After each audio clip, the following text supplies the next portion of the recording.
అందరికీ నమస్తే. Welcome to TR TV. నేను మీ తిరుపతి. చెన్నూరు మాజీ ఎమ్మెల్యే బాల్కా సుమన్ను పోలీసులు అరెస్ట్ చేశారు. ఈరోజు తెలంగాణ భవన్ దగ్గర ఒక ఉద్రిక్తత వాతావరణం కనబడ్డది. చాలామంది పోలీసులు వచ్చారు. బాల్కా సుమన్ ఈరోజు మళ్ళీ ప్రెస్ మీట్ పెట్టిండు బీఆర్ఎస్ పార్టీ ఆఫీస్లో. పోలీసులు వచ్చి హంగామా చేసిరు. బీఆర్ఎస్ పార్టీ కార్యకర్తలు అడ్డుకున్నారు. బాల్కా సుమన్ని అరెస్ట్ చేయొద్దు, ఎట్టి పరిస్థితుల్లో అరెస్ట్ చేయడానికి వీల్లేదు, ఇది అక్రమ అరెస్టు, ఈ అరెస్ట్ చేయడం కరెక్ట్ కాదు, we are stand with Balka Suman, మేము బాల్కా సుమన్ కోసం నిలబడుతున్నామని చెప్పి రకరకాలుగా బాల్కా సుమన్ గురించి ఈరోజు బీఆర్ఎస్ పార్టీ కార్యకర్తలు లీడర్లు మాట్లాడేటటువంటి కార్యక్రమం చేశారు. బాల్కా సుమన్ని అరెస్ట్ చేయడం కరెక్టా తప్ప? బాల్కా సుమన్ది అక్రమమైన అరెస్టా సక్రమమైన అరెస్టా? బాల్కా సుమన్ను పోలీసులు అరెస్ట్ చేసేటటువంటి విధానం కరెక్టేనా? పోలీసులు కరెక్ట్గానే బాల్కా సుమన్ అరెస్ట్ చేసిరా? బాల్కా సుమన్ జైల్లోకి వెళ్ళి బయటకు వచ్చేం సంవత్సరం అయితలేదు, జస్ట్ నాకు తెలిసి ఒక నెల 2 నెలలు ఏమో అవుతున్నది. మున్సిపల్ కార్పొరేషన్ ఎన్నికల సమయంలోనే బాల్కా సుమన్ని పోలీసులు అరెస్ట్ చేసిరు. బాల్కా సుమన్ జైలుకు పోయిండు. దాదాపు జైల్లో 20-30 రోజులు ఏదో ఉన్నట్టున్నాడు. మళ్ళీ బాల్కా సుమన్ బయటకు వచ్చిండు. బయటకు వచ్చిన తర్వాత సేమ్ బాల్కా సుమన్ గదే కథ. ఇప్పుడు బాల్కా సుమన్ స్టార్టింగ్లో జైలుకు పోవడానికి గల కారణం ఏంటి అంటే, రీసెంట్గా మున్సిపల్ కార్పొరేషన్ ఎన్నికలలో బాల్కా సుమన్ జైలుకు పోయినప్పుడు మనం కూడా సపోర్ట్ చేసినాం. బాల్కా సుమన్ మున్సిపల్ కార్పొరేషన్ ఎన్నికలలో బీఆర్ఎస్ పార్టీకి రావాల్సినటువంటి చైర్మన్ పదవిని వివేక్ వెంకటస్వామి కొట్టేద్దాం అనుకుంటున్నాడు. అది కరెక్ట్ కాదు, నేరుగా అది న్యాయంగా బీఆర్ఎస్ వాళ్ళకే దక్కాలని చెప్పి మనం కూడా అన్నాం. బాల్కా సుమన్ కూడా బీఆర్ఎస్కి రావాలి ఆ సీటు, ఆ పదవి అని చెప్పి బాల్కా సుమన్ కూడా కొట్లాడిండు. ఆ తర్వాత బాల్కా సుమన్ పోలీసుల పైన ఫైర్ అవ్వడం, అధికారుల పైన ఫైర్ అవ్వడం, జనాలు కొంచెం తీవ్రమైనటువంటి ఏదైతే కొంచెం స్ట్రాంగ్ అవ్వడం, పబ్లిక్ పోలీసుల పైన మరలబడడం ఒక పంచాయతీకి దారితీసింది. ఆ తర్వాత బాల్కా సుమన్ పైన పోలీసులు అరెస్ట్ చేసిరు, చర్యలు తీసుకున్నారు. బాల్కా సుమన్ మున్సిపల్ కార్పొరేషన్ ఎన్నికలలో జైలుకు పోయిండు. బాల్కా సుమన్ కరెక్టే కొట్లాడిండు. బాల్కా సుమన్ అరెస్ట్ చేసి కావాలనే వివేక్ వెంకటస్వామి ఇబ్బంది పెట్టిండు. బాల్కా సుమన్ని ఇబ్బంది పెట్టి అక్కడ ఉన్నటువంటి చైర్మన్ పదవిని లాక్కుందామని ఆలోచన చేసినని మనం కూడా మాట్లాడినాం. బాల్కా సుమన్ మున్సిపల్ కార్పొరేషన్ ఎన్నికలలో నిజాయితీగానే పోరాటం చేసిండు. కానీ ఇప్పుడు బాల్కా సుమన్ అరెస్టు 100% కరెక్ట్. బాల్కా సుమన్ని అరెస్ట్ చేసేటటువంటి విధానం కూడా కరెక్టే. బాల్కా సుమన్ని పోలీసులు అరెస్ట్ చేసింది ముమ్మాటికి తప్పేం కాదు, కరెక్టే, మంచిగానే అరెస్ట్ చేసారు. ఈ అరెస్ట్ చేయడాన్ని ఎవరు ఖండించొద్దు, అరెస్ట్ చేయడాన్ని ఎవరు వ్యతిరేకించొద్దు. అరెస్ట్ చేయడం ముమ్మాటికి 100% కరెక్ట్ వేలోనే పోలీసులు అరెస్ట్ చేశారు.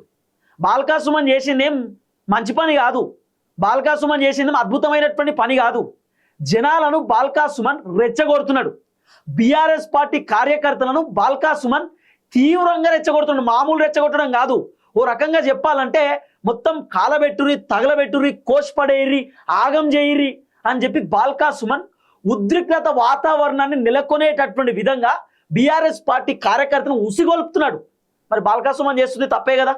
నా దగ్గర 2.5 నిమిషాలకు సంబంధించినటువంటి వీడియో ఉన్నది. నిన్న బీఆర్ఎస్ పార్టీకి సంబంధించిన ఒక చిన్న మీటింగ్ జరిగింది పార్టీ ఆఫీస్లోనే. బాల్కా సుమన్ కార్యకర్తలతో, లీడర్లతో మాట్లాడుతున్నప్పుడు వెనకాల కెమెరాలో రికార్డ్ అవుతుందనేటటువంటి సంగతి బాల్కా సుమన్కి తెలుసు.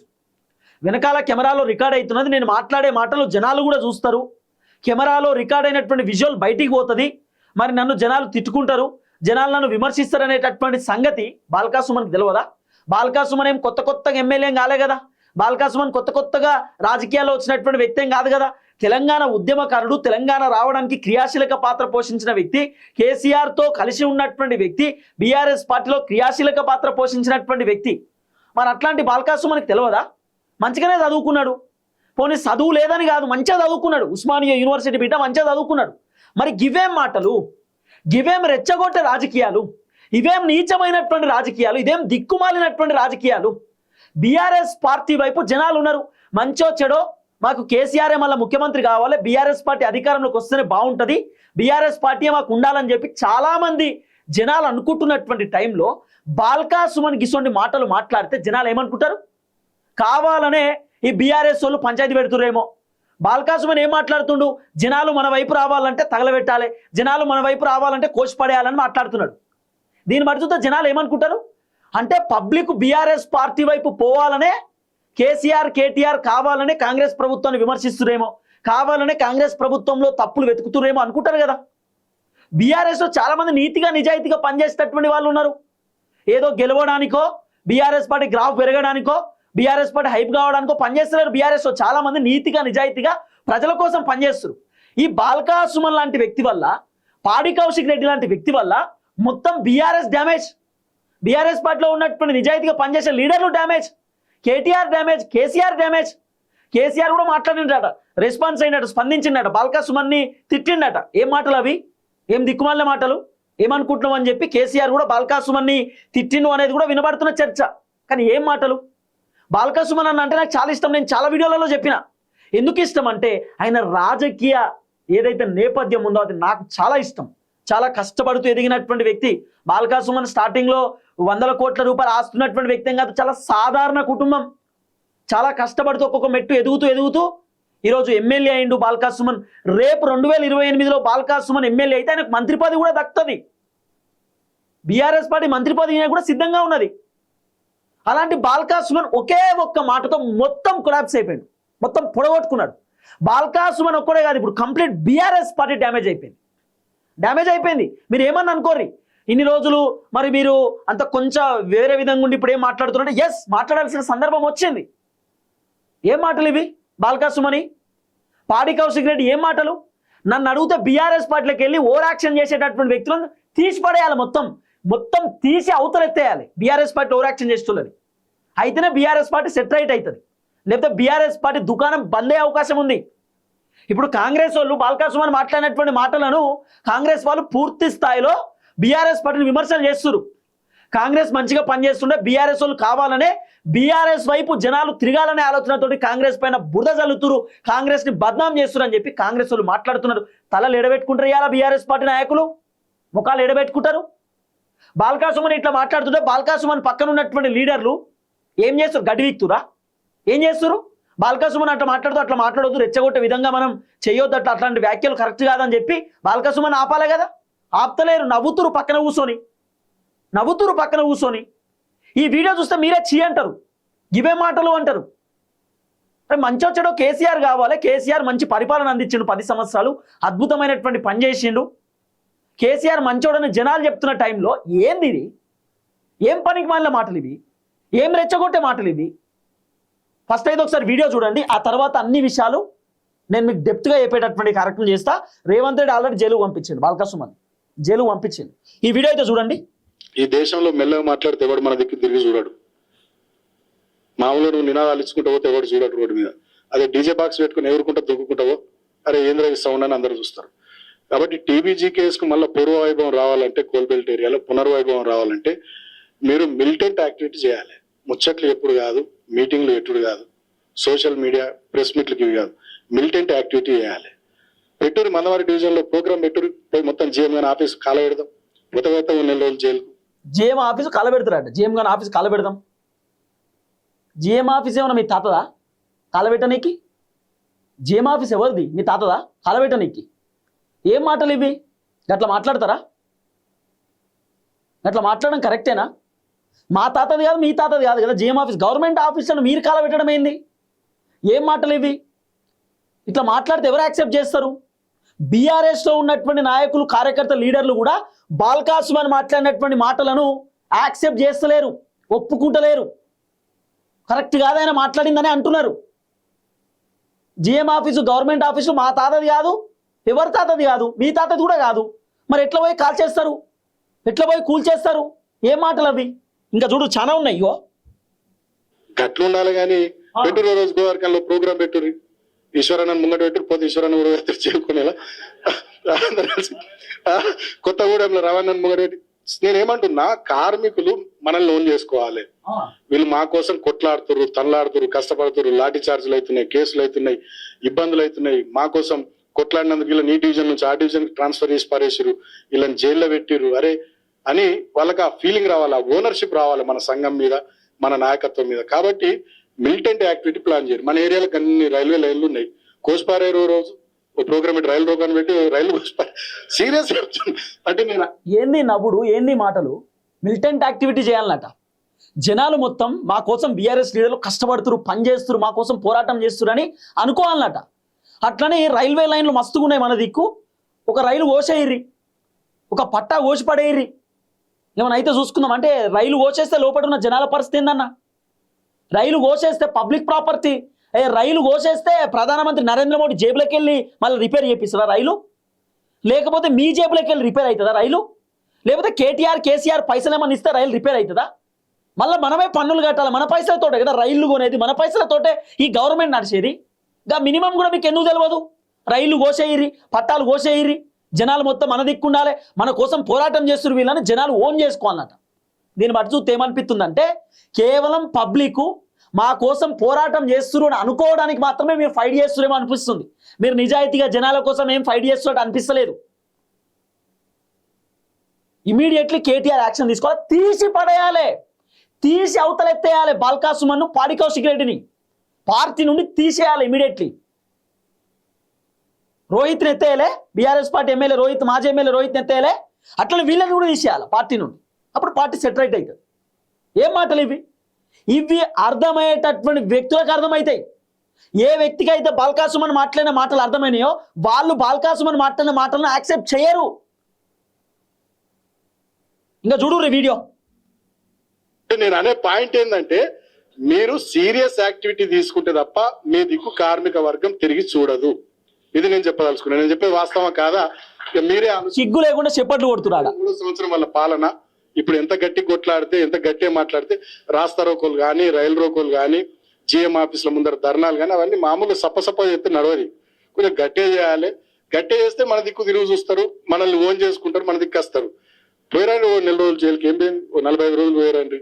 కామన్ నీకు జైలుకి పోవడు వచ్చినంటే పిక్నిక్ పోయినట్టు అయిపోయింది వీళ్ళకు. పోయిరారు జైలుకు ఓ 40 రోజులు పోయిరారు. జైలుకు పోవడంటే ఊటీ పోయినట్టు, కొడైకెనాల్ పోయినట్టు, అరకు పోయినట్టే అనుకుంటారు వీళ్ళు. జైలుకు పోయిరారట. బాల్కా సుమన్ అన్న నీ తన పైసలు ఉన్నాయి, మీ ఎమ్మెల్యేల తన పైసలు ఉన్నాయి, మీ మాజీ ఎమ్మెల్యేల తన పైసలు ఉన్నాయి కాబట్టి మీరు పోతారు వస్తారు. మా లాంటి సామాన్యుల పరిస్థితి ఏంది? సామాన్యుల బీఆర్ఎస్ పార్టీ లీడర్లు కార్యకర్తల పరిస్థితి ఏంది? మీకోసం వాళ్ళ ఆలోచన చేసి వాళ్ళు కనుక తగలబెట్టుడో కోసుడో గీచుడో చేస్తే వాళ్ళని జైల్లో పెడితే ఎవడు బయటికి తీసుకొస్తాడు? వాళ్ళు జైల్లో మగ్గిపోరా? వాళ్ళ కుటుంబ సభ్యులు ఇబ్బంది పడరా? మీరు రెచ్చగొట్టి సైలెన్స్ ఇంటికాడ కూర్చుంటారు. కార్యకర్తలు రెచ్చిపోయి ఆగమాగం చేస్తే, కార్యకర్తలను జైల్లో పెడితే బయటికి తీసుకొచ్చేటటువంటి దిక్కారం ఉండదు. నేను జైలుకు పోయినప్పుడు చాలా మందితో నేను మాట్లాడితే వాళ్ళు అంటారు, అన్న మీరు ఎట్లా వచ్చారన్న జైలు కంటే చాలా మంది జైల్లో తప్పు చేసిన వాళ్ళు జైల్లో ఉన్నారు, తప్పు చేయనటువంటి వాళ్ళు కూడా జైల్లో ఉన్నారు. తప్పు చేయనటువంటి వాళ్ళు జైలు ఉన్నారు. తప్పు చేయనటువంటి వాళ్ళను బయటికి తీసుకొచ్చేటటువంటి కార్యక్రమం ఎవరు చేస్తలేరు? వాళ్ళ దగ్గర పైసలు లేక తప్పు చేసిన వాళ్ళు కూడా 20-30 సంవత్సరాలు జైల్లో మగ్గుతున్నారు. ఎందుకు మరి బయటికి రావచ్చు కదా? 20 ఇయర్స్ అంటే ఏంది? 20 ఇయర్స్ జైల్లో ఉండడం ఏంది? మరి బయటికి రావచ్చుగా, బెయిల్ రాలేదా అంటే మా దగ్గర పైసలు లేవన్నా, బయటికి తీసుకురావడానికి మా దగ్గర పైసలు లేవు, మా తల్లిదండ్రులు పట్టించుకుంటలేరు. ఇది కథ. ఏం చెప్పాలి? బాల్కా సుమన్ అన్న 40 రోజులు పోతారు, 20 రోజులు పోతారు జైలు, పోయిరండి అని చెప్తున్నాడు. పైసలు ఉండాలన్నా పోయి రావాలంటే. జైలు కూడా ఉత్తడే కాదు, బెయిల్ ఉత్తగానే రాదు. లాయర్లకు పైసలు ఇస్తే వాళ్ళు వాదిస్తారు. ఉత్తగానే లాయర్ ఏం ఫ్రీగా ఏం పనిచేయరు. పెద్ద లాయర్ల కాడికి పోవాలంటే పర్ మినిట్ పైసలు తీసుకుంటారు, పర్ అవర్ పైసలు పర్ సెకండ్ పైసలు తీసుకుంటారు. జైలుకి వెళ్ళి బయటికి రావాలంటే తప్పు చేసిన వాళ్ళు జైల్లో ఉన్నారు, తప్పు చేయనటువంటి వాళ్ళు కూడా జైల్లో ఉన్నారు. ఆరోపణల రీత్యా జైలుకు పోయినటువంటి వాళ్ళు కూడా ఉన్నారు. ఇంకా బయటికి రాలేదు చాలా మంది. కారణం ఏంది? వాళ్ళ తరపున వాదించడానికి లాయర్లు లేరు, ఎందుకంటే పైసలు లేవు పాపం మా కుటుంబం దగ్గర. బాల్కా సుమన్ అన్న చెప్పేస్తున్నాడు జైలుకు పోయిరండి అని. జైలుకు పోతే కేసు అయితే మంచిగా మెడల్ వచ్చినట్టు, గోల్డ్ మెడల్ వచ్చినట్టు ఫీల్ కావాలి తప్ప భయపడదు. కాబట్టి నేను ఏమంటున్నది, నేను ఉత్తరం చెప్తలే, ఆ మిలిటెంట్ యాక్టివిటీతో ఏంటంటే మనల్ని ఆ వర్గం ఓన్ చేసుకుంటుంది. అరే వీళ్ళని సంఘాన్ని ఓడగొట్టినాం, ఎమ్మెల్యేలను ఓడగొట్టినాం, గవర్నమెంట్ పోగొట్టినాం, అయినా కూడా వీళ్ళు మనసులో పెట్టుకోకుండా మా కోసం కొట్లాడుతున్నారు, మా కోసం కష్టపడుతున్నారు, అసలు వీళ్ళే మా బిడ్డలు, వాళ్ళు పరాయోళ్ళు అనే ఫీలింగ్ కాంగ్రెస్ బీజేపీల మీద మన కార్మిక లోకానికి వస్తుంది. ఒక్కొక్క కార్మికునికి ఆ ఫీలింగ్ వచ్చినాక ఆయన 10 మందిని 20 మందిని తయారు చేస్తారు. మనల సంగతి తెలుసు కదా.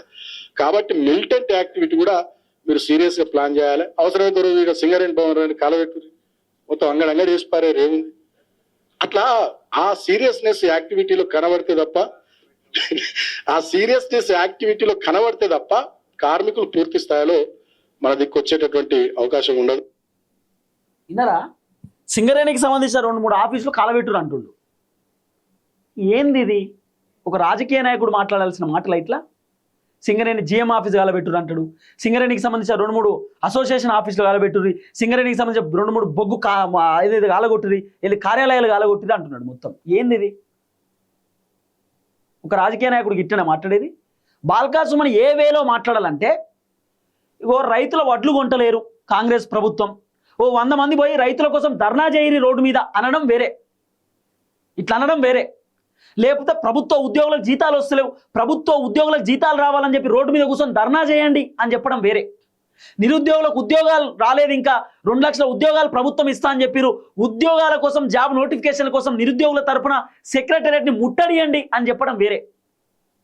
ఒక నియోజకవర్గానికి ఒక మెడికల్ కాలేజో, ఒక నియోజకవర్గానికి స్కూలో, ఒక నియోజకవర్గానికి రావాల్సినటువంటి బెనిఫిట్స్ ఇంకా రాలేదు, ఆ నియోజకవర్గ ప్రజల కోసం రోడ్డు మీద కూర్చొని ధర్నా చేయండి అనడం వేరే. కానీ ఏం మాటలు ఇవి? రెచ్చగొట్టే మాటలు. కాలబెట్టండి, పట్టాలు పోయండి, ట్రైను పోయండి, ఏంది ఇది? అర్థం ఏంది? దీన్ని బట్టి చూస్తే ఏమర్థమవుతుంది? ఇప్పుడు పాపం నిజాయితీగా ప్రజల కోసం పనిచేస్తున్న కేటీఆర్కు కూడా ఇప్పుడు మచ్చ తెలుసా? నిజాయితీగా పనిచేస్తున్న బీఆర్ఎస్ పార్టీ నాయకులకు కూడా బాల్కా సుమన్ మాట్లాడినటువంటి మాటల వల్ల మచ్చ తెలుసా? ఏం మాటలు అన్న ఇవి? ఏడ నేర్చుకున్నావు అన్న ఈ మాటలు? పొద్దుగాల లేస్తే కేసీఆర్ పక్కన కూర్చుంటావు, కేసీఆర్ పక్కనే నిల్చుంటావు, కేసీఆర్ ఒక కన్న కొడుకు లెక్క నిన్ను చూసుకున్నాడు. అసలు మీరు ఏం నేర్చుకున్నారు రాజకీయాలు? కేటీఆర్ పొద్దుగాల లేస్తే సొంత తమ్ముళ్ళ లెక్క మిమ్మల్ని ట్రీట్ చేసిండు. మీరు ఏం నేర్చుకున్నారు రాజకీయాలు? కేటీఆర్ని చూసి, కేసీఆర్ని చూసి ఏం రాజకీయాలు ఇవి? కేసీఆర్ ఇట్లనే ఆలోచన చేస్తారా? కేటీఆర్ ఇట్లనే ఆలోచన చేస్తారా? జనాలకు డౌట్ వస్తుంది. లగిచర్లకు సంబంధించిన ఘటన, ఆ ఘటనలో కేటీఆర్ అద్భుతంగా ఫైట్ చేసిండు ప్రజల కోసం. హైడ్రా బాధితులతో కేటీఆర్ మాట్లాడిండు, హైడ్రా బాధితులకు న్యాయం చేస్తా అని చెప్పిండు. వెలుగుమాట్ల ఇష్యూలో కేటీఆర్ అద్భుతంగా ఫైట్ చేసిండు. మరి ఇవన్నీ ఫైట్స్ కావాలనే చేసిరా మీరు? అంటే జనాలు మా వైపు ఉండాలనే చేసిరా, లేకపోతే జనాల కోసం నిజాయితీగా చేసిరా? ఏంది అర్థమైంది? అర్థమైంది అసలు? ఇప్పుడు రాజకీయ నాయకులు అన్నప్పుడు కార్యకర్తలకైనా లీడర్లకైనా మంచి కోసం చెప్పాలి, కానీ జనాలు మన వైపు ఉండాలంటే తగలబెట్టుర్రి, కాల్ చేయరు అని చెప్పొద్దన్నా. ఈ మాటలు చూస్తే ఏందన్నా అర్థమైంది? పోనీ మీరు మాట్లాడుతున్నప్పుడు కెమెరాలో రికార్డ్ అవుతుందనే సంగతి తెలుసా? సరే, ఇంటర్నల్ మీటింగ్లో మీరు మాట్లాడిరా ఏం కథ అనేది మీ ఇష్టం, అయినా కూడా మాట్లాడదు. ఇంటర్నల్ మీటింగ్లో కూడా ఇట్లా రెచ్చగొట్టే విధంగా మాట్లాడదు. కానీ ఏంది ఇది? ఏం మాటలు ఇది? ఎవ్వడు యాక్సెప్ట్ చేయడు మీరు మాట్లాడే మాటలు. సూపర్ అని ఎవ్వడు అనడు. పోనీ ఈ మాటలు విన్న తర్వాత కూడా బాల్కా సుమన్ మాట్లాడింది అద్భుతం, సూపర్, అట్లనే చేయాలని చెప్పి ఎవరైనా అనుకుంటే మూర్ఖులు వాళ్ళు, మూర్ఖులు, తెలివి లేని సన్నాసులు వాళ్ళు. ఈ మాటలు విన్న తర్వాత కూడా బాల్కా సుమన్ అరెస్ట్ చేయడం తప్పని అంటే, నేను ఒకానొక టైంలో చెప్పిన మున్సిపల్ కార్పొరేషన్ ఎన్నికల టైంలో బాల్కా సుమన్ అన్నను అరెస్ట్ చేసి జైలుకు తీసుకుపోయినప్పుడు ఆ రోజు నేను ఏం మాట్లాడినా, తెలంగాణ రాష్ట్రంలో 2028లో మొట్టమొదటి చెన్నూరులో బాల్కా సుమనే గెలుస్తాడని చెప్పిన. నేను ఇవాళ చెప్తున్నా, తెలంగాణ రాష్ట్రంలో ఎన్నికలు వస్తే మొట్టమొదటి సీటు ఓడిపోయేటటువంటి సీటు చెన్నూరు, బాల్కా సుమన్. ఈ ఆట బట్టి చూస్తే అర్థమవుతుంది. ఈ మాటలు చూస్తే జనాల ఖచ్చితంగా కోపం వస్తుంది. ఇక కొంతమంది సో కాల్డ్ బాల్కా సుమన్ని అరెస్ట్ చేయడం తప్పు, we stand for Balka Suman అని అంటున్నారు. ఏం స్టాండ్ తీసుకుంటారు? నాకు కూడా వీళ్ళు ఫోన్ చేసిరు, అన్న బాల్కా సుమన్ అరెస్ట్ చేసిరు, ఏందన్నా మీరు ఏం మాట్లాడట్లేదు, మరి మాట్లాడొచ్చు కదా, ఒక ప్రతిపక్ష పార్టీ లీడర్ని అరెస్ట్ చేస్తే మీరు స్పందించట్లేదు ఏంది, మాట్లాడట్లేదు ఏందని చెప్పి మెసేజ్లు పెడుతురు, ఒకటే ఫోన్లు చేస్తున్నారు. అసలు చూసినా ఏంది ఏం కథ అని చెప్పి చూస్తే, ఈ మాటలు చూస్తే ఎవరు యాక్సెప్ట్ చేయరు. బాల్కా సుమన్ అక్రమ అరెస్టు, బాల్కా సుమన్ని పోలీసులు అరెస్ట్ చేసింది కరెక్ట్ కాదని చెప్పి ఎవరు అనరు. ఈ మాటలు చూసినాక అర్థమైంది నాకు. మళ్ళీ దీనికి బాల్కా సుమన్ సమర్థించుకుంటున్నాడు, లేదు లేదు నేను కార్యకర్తల కోసం చెప్పినా, కార్మికుల కోసం చెప్పినా, ప్రజల కోసం చెప్పినా, గివేం చెప్పుడు అన్న, గివేం మాటలు, ఏం మాటలు ఇవి? నాకైతే ఈ మాటలు విన్న తర్వాత నాకేం షాకింగ్ అనిపించింది, ఒక నాయకుడు గిట్లేంది అని. ఈయన ఒక్కడే కాదు, పాడి కౌశిక్ రెడ్డి కూడా, ఆయన కూడా తీసేయాలి పార్టీలోకి వెళ్ళి. కౌశిక్ రెడ్డి వల్ల మస్తు డ్యామేజ్ అయింది పార్టీకి, పెంట పెంట పెంట చేస్తాడు కౌశిక్ రెడ్డి. ఉత్తగానే మొన్న ఏదో కరీంనగర్లో బండి సంజయ్ వాళ్ళు వచ్చి కారు వలగొట్టుడు, కౌశిక్ రెడ్డి మున్సిపల్ కార్పొరేషన్ ఎన్నికల టైంలో సిపిని పట్టుకుని ఇష్టం ఉన్నట్టు మాట్లాడు, ఆయన ముస్లిం అని ఆయన కులం పేరుతో దూషించడు. ఏంది ఇది? ఏంది అర్థం ఏంది? ఏం రాజకీయం ఇది? బీఆర్ఎస్ పార్టీ ఎదుగుతున్న టైంలో, బీఆర్ఎస్ పార్టీకి మంచి మైలేజ్ వస్తున్న టైంలో ఇట్లా రాజకీయాలు చేస్తే ఏడెదుగుతుంది బీఆర్ఎస్ పార్టీ? ఏడ పని చేస్తుంది బీఆర్ఎస్ పార్టీ? దీన్ని బట్టి చూస్తే బీఆర్ఎస్ దుకాణం క్లోజ్, చాప్టర్ బంద్ చేసుకోవాలి. మళ్ళీ కాంగ్రెస్ అధికారంలోకి వచ్చేటట్టే కొడుతున్నది ఇదంతా చూస్తే. ఇది పద్ధతి కాదు, ఈ మాటలు అస్సలు మాట్లాడదు. ఎమ్మెల్యే అయినా, మాజీ ఎమ్మెల్యే అయినా, ముఖ్యమంత్రి అయినా, మాజీ ముఖ్యమంత్రి అయినా సరే ప్రజలను రెచ్చగొట్టే విధంగా మాటలు మాట్లాడొద్దు. ఇప్పుడు బాల్కా సుమన్ ఇట్లా మాట్లాడిండు, ఎవరైనా బాల్కా సుమన్ని బాగా అడ్మైర్ చేసేవాళ్ళు, బాగా ఇష్టపడే వాళ్ళు బాల్కా సుమన్ మాటలు వినిపోయి జిఎం ఆఫీస్ తగలబెడితే పరిస్థితి ఏంది? జిఎం ఆఫీసు గవర్నమెంట్ సొమ్మది. గవర్నమెంట్ అంటే మనం కాదా, ప్రజలు కాదా? ప్రజలు ఓట్లేసి గెలిపిస్తేనే గవర్నమెంట్ ఉన్నది. గవర్నమెంట్ అంటే జనం. కేసీఆర్, కేటీఆర్, హరీష్ రావు, లేకపోతే రేవంత్ రెడ్డి, బట్టి విక్రమార్క, ఉత్తమ్ కుమార్ రెడ్డి గవర్నమెంట్ కాదు, జనం government. Public is government, public is accountability. ఏం చేయాలన్నా పబ్లికే చేయాలి. తెలంగాణ రాష్ట్రంలో ఏది కట్టాలన్నా, తెలంగాణ రాష్ట్రంలో ఏది చేయాలన్నా తెలంగాణ ప్రజల సొమ్ముతోటే చేస్తారు. గవర్నమెంట్ అంటే తెలంగాణ జనం, not MLAs, not ministers, not MLCs, not MPs. వీళ్ళు కాదు, తెలంగాణ ప్రజలు ఫైనల్ తెలంగాణ రాష్ట్రంలో. అంతే తప్ప ఏంది ఇది, ఏం మాటలో నాకైతే అర్థం కాలే. మరి జిఎం ఆఫీస్ కాలబెట్టుర్రి, సింగరేణి ఆ బొగ్గులకు సంబంధించి అసోసియేషన్ కాలబెట్టుర్రి, 2-3 కాలబెట్టుర్రి, రైలు పట్టాలను కోసేరి, రైళ్ల పైన దాడి చేయరి. ఏందన్నా ఇది? కరెక్ట్ కాదు ఇట్లా మాట్లాడడం. దీన్ని కరెక్ట్ వేలో మాట్లాడితే బాగుండు. ఇట్లా నేను చెప్పినా కదా, రైతుల కోసం పోరాటం చేయరి, రైతుల కోసం పోరాటం చేస్తే రైతులు మన వైపు ఉంటారు, రైతుల ధాన్యం కొంటలేరు, ధర్నా చేయరి, రోడెక్కి రాష్ట్ర లోకలు చేయరు అవసరం అనుకుంటే. ముఖ్యమంత్రి ఇంటి దగ్గర పోయి ధర్నా చేయరి, కూసోర్రి ఇంటి ముందని చెప్పడం వేరే, కానీ ముఖ్యమంత్రి ఇల్లు తగలబెట్టుర్రి, ఎమ్మెల్యేలు ఇల్లు తగలబెట్టుర్రి, గవర్నమెంట్ కార్యాలయాలు తగలబెట్టుర్రి అనేది కరెక్ట్ కాదు. ఇట్లా ఎందుకంటారు? కార్యాలయాలు తగలబెడితే ఏమొస్తాయి? మన పైసలతోనే కడతారు. మళ్ళా రేవంత్ రెడ్డి జేబులకి వెళ్ళేం పైసలు ఇయ్యడు, మళ్ళీ అప్పు చేస్తాడు, 1,00,000 కోట్లు మళ్ళీ అప్పు చేసి కడతాడు. అప్పుడు ఏం చేస్తావు? ఆల్రెడీ తెలంగాణ అప్పులపాలు అయిపోయింది, మళ్ళీ అప్పులు చేయాలి. ఇక ఎప్పుడు ఏమన్నా అనుకోని బై, నాకు మాట్లాడాలనిపించింది మాట్లాడినా. తిట్టుకునేటోళ్ళు తిట్టుకోరి, I don't care. Thank you so much. అందరికి నమస్తే, థ్యాంక్ యూ సో మచ్. జై తెలంగాణ.